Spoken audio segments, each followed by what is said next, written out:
ପୂର୍ବରୁ ପଶୁମାନଙ୍କୁ ଗୋଟିଏ ଜାଗାରେ ବାନ୍ଧି ରଖିବା ପାଇଁ ଦଉଡ଼ି ବା ଲୁହା ଶୃଙ୍ଖଳ ବ୍ୟବହାର କରାଯାଉଥିଲା।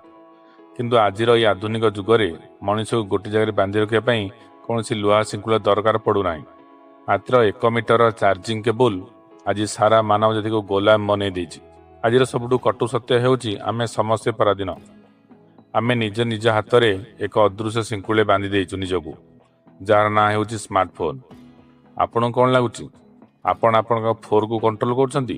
ନା ବନ୍ଧୁ, ପ୍ରକୃତ ସତ୍ୟ ଏହା କି ସେହି 5 ଇଞ୍ଚର ସ୍କ୍ରିନ୍ ଆଜି ଜୀବନ ସମୟ ଆମ ଦିମାଗକୁ କଣ୍ଟ୍ରୋଲ କରୁଛି।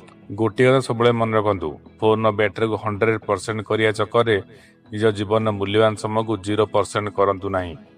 ଆଜି ଆମେ ସୋସିଆଲ ମିଡ଼ିଆରେ ଦୂର ଲୋକଙ୍କୁ ଆପଣା କରିବା ଚକ୍କରରେ ପାଖରେ ବସିଥିବା ନିଜ ରକ୍ତର ସମ୍ପର୍କକୁ ପର କରିଦେଉଛୁ। ଆମେ ବାସ୍ତବ ଦୁନିଆର ହସକୁ ଭୁଲି ଡିଜିଟାଲ ଇମୋଜିରେ ହସୁଛୁ। ଆଜି ଆମ ଜୀବନ ଖାଦ୍ୟର ସ୍ୱାଦରେ ନୁହେଁ, ବରଂ ଫୋନ୍ର ନୋଟିଫିକେସନରେ ଚାଲୁଛି। ଏମିତି ନ ହେଉ କି ଦିନେ ସବୁ ସମ୍ପର୍କ କେବଳ ଫେସବୁକ୍ ଆଉ ହ୍ୱାଟ୍ସଆପ୍ରେ ହିଁ ରହିଯିବ, ଆଉ ବାସ୍ତବ ଜୀବନରୁ ସେହି ସମ୍ପର୍କର ମଣିଷମାନେ ହଜିଯିବେ। ମୋବାଇଲ ଏକ ସାଧନ ମାତ୍ର, ଏହାକୁ ଆପଣଙ୍କ ଜୀବନ ମାଲିକ ହେବାକୁ ଦିଅନ୍ତୁ ନାହିଁ।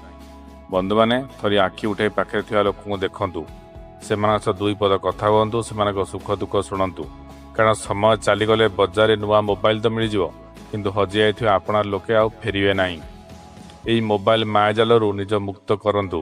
ଯେତିକି ଆବଶ୍ୟକ ସେତିକି ବ୍ୟବହାର କରନ୍ତୁ। ବାସ୍ତବ ଜୀବନକୁ ଖୋଲାଖୋଲି ଜିଇଁବା ଆରମ୍ଭ କରନ୍ତୁ। ଯଦି ଭିଡ଼ିଓଟି ଆପଣଙ୍କ ହୃଦୟକୁ ଛୁଇଁଥାଏ, ତେବେ ନିଜ ସେହି ସାଙ୍ଗମାନଙ୍କ ସହ ସେୟାର କରନ୍ତୁ ଯେଉଁମାନେ ଦିନସାରା ଫୋନ୍ରେ ବ୍ୟସ୍ତ ରହୁଛନ୍ତି। ଚ୍ୟାନେଲକୁ ସବସ୍କ୍ରାଇବ୍ ଜମାରୁ ଭୁଲିବେନି। ଜୟ ଜଗନ୍ନାଥ।